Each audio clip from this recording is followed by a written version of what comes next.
Andrew Reynolds is here for 100th show. Yeah, we did it.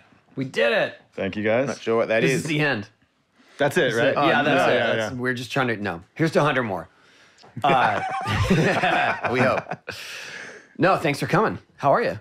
I'm good. Yeah? Yeah, glad to be here.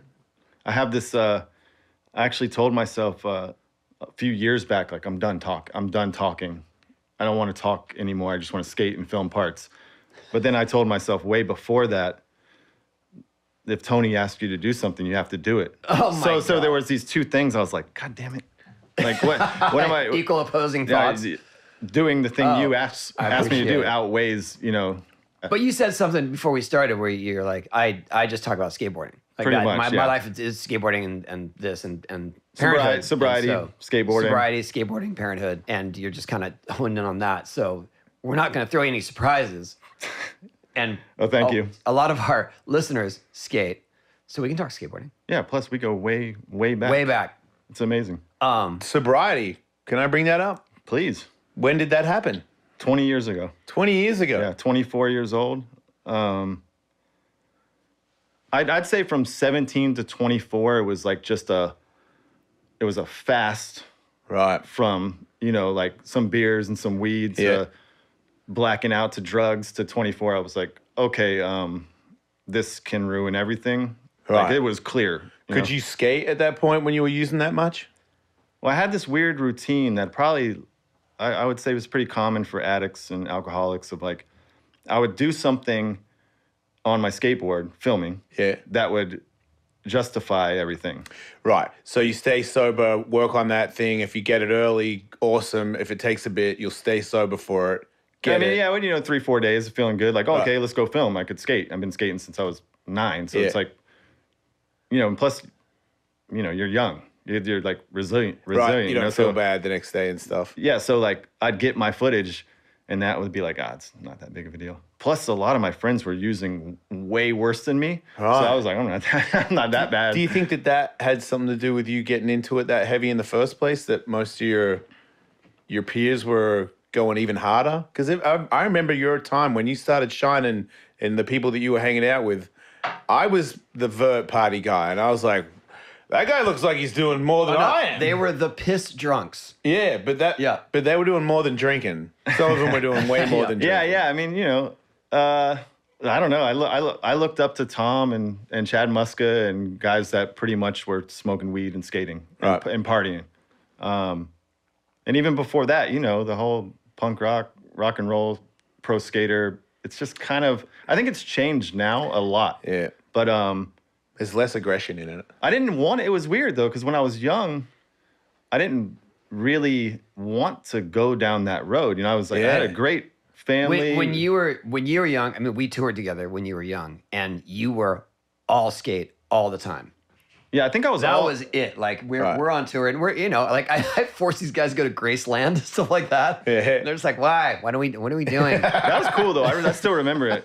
No, but we would get to the city, like any downtown area in any small town, Springfield, wherever, you know? Yeah. And like the first thing we would do at the hotel was just like leave and just start skating around the whole city at night, all night long. Demo the next day, skate the street spots, kill myself during the demo, after the demo, same thing the next day, every single day. He was skating with casts all the time.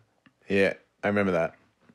But then, but the party stuff was just like, I mean, I learned my lesson, but I learned, okay, if you're around that, whether you think like, nah, like I'm pretty, I got some pretty good morals, I'm a good person. You know, if you're around it long enough, it's just like you could still be a good person and snort coke and do hard drugs. It's, you know, it's just the way you're made up, I guess, you know? So what made you quit? I just kept fucking up, you know? I kept always having to apologize for like just being, you know, just being an asshole to people and like over and over the same thing kept happening. My dad's an alcoholic. All my uncles are alcoholics. A whole bunch of alcoholics in my family. And some people around me, close to me, had got sober. Jim Greco actually got sober before me. Justin Regan got sober before me. And I was still, you know, they could see I was still like not ready to let it go yet. But I wanted to. Yeah. they just kind of approached me, like, come check this thing out with us. Yeah. And see if it works. If it doesn't, then you got to go to a place or something. And I was like waiting for that opportunity. I was waiting, like, I'm not going to throw my skating away over partying. Like, I'm just not going to do it. Like, it's way more important. And it was, once I found how to kind of, build a foundation in sobriety and learn a couple things and stick with the people that were doing it, I pretty much, basically every time I tried before that, I never got it. But once I tried with a group of people that were also doing it, it stuck, and I've been sober since. So that having those people around really helped you get through because it's like the first, I don't know how long, but it seems like when you first start, that's the scariest part. I mean, you learn all these little lessons,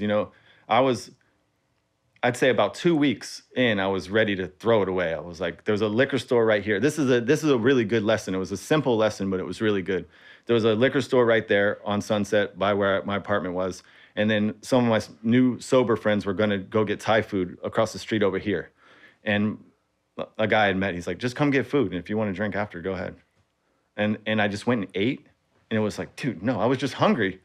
That was it. Like, honestly, that's what I tell newly sober people. I'm just like, just eat some food or something, or wait actually 20 minutes, and most likely you'll think that would will pass. Yeah, that would have been a horrible idea. Yeah. So you pick up all these tricks along the way and kind of, Do you still hear that voice?